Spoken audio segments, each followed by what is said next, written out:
পঞ্চম ৰাউণ্ড গুণোৎসৱৰ ক্ষেত্ৰত আমি বিজয়পুৰ উচ্চ মাধ্যমিক প্ৰথমে আমি চৰকাৰক ধন্যবাদ জনাম, শিক্ষা বিভাগক ধন্যবাদ জনাম। যিহেতু ৰাজহুৱা খণ্ডৰ বিদ্যালয়ৰ ক্ষেত্ৰত চৰকাৰে যি বলিষ্ঠ পদক্ষেপ গ্ৰহণ কৰিছে ছাত্ৰ ছাত্ৰী উত্তৰণৰ ক্ষেত্ৰত আমি বিজয়পুৰ উচ্চ মাধ্যমিক বিদ্যালয়ে চৰকাৰক প্ৰথমে ধন্যবাদ জ্ঞাপন কৰিছোঁ। আজি যি আমাৰ অভিভাৱকসকল আৰু স্থানীয় যুৱক যুৱতী আমাৰ কমিউনিটি পাৰ্টিচিপেটৰ ক্ষেত্ৰত যি অৰিহণা যোগাইছে আমি তেওঁলোকক ধন্যবাদ জনাম।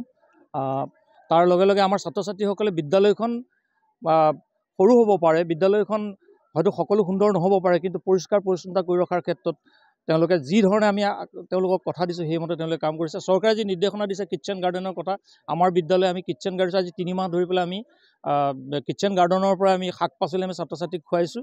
আৰু চৰকাৰে যি নীতি নিৰ্দেশনা আছে সেইখিনি আমি সুচাৰুৰূপে পালন কৰিছোঁ। আৰু আমাৰ বিদ্যালয়খন এখন আমি সদায় জাকত জিলিকা বিদ্যালয় কৰিব লাগে সদায় চেষ্টা কৰিছোঁ। যিহেতু ৰাজ্যপাল পুৰস্কাৰ পোৱাটো ইমান সহজ কথা নহয়।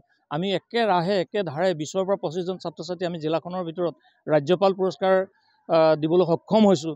মই নিজেও মোৰ 2জন স্কাউট আৰু গাইড মাষ্টাৰ থকাৰ পাছতো মই নিজেও স্কাউটৰ লগত জড়িত হৈ পেলাই ছাত্ৰ ছাত্ৰীক উত্তৰণত কাম কৰিছোঁ।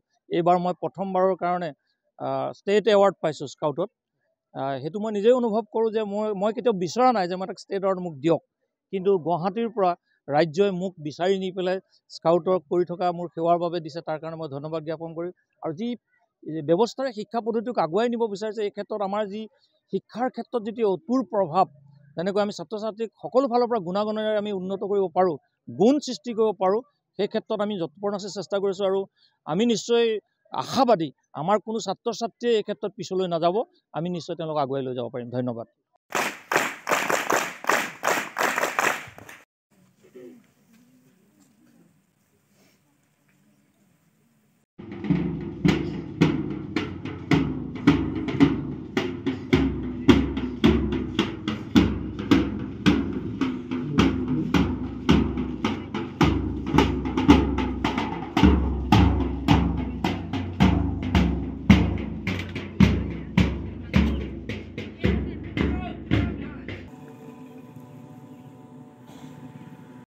পঞ্চম ৰাউণ্ড গুণোৎসৱৰ ক্ষেত্ৰত আমি বিজয়পুৰ উচ্চ মাধ্যমিক প্ৰথমে আমি চৰকাৰক ধন্যবাদ জনাম, শিক্ষা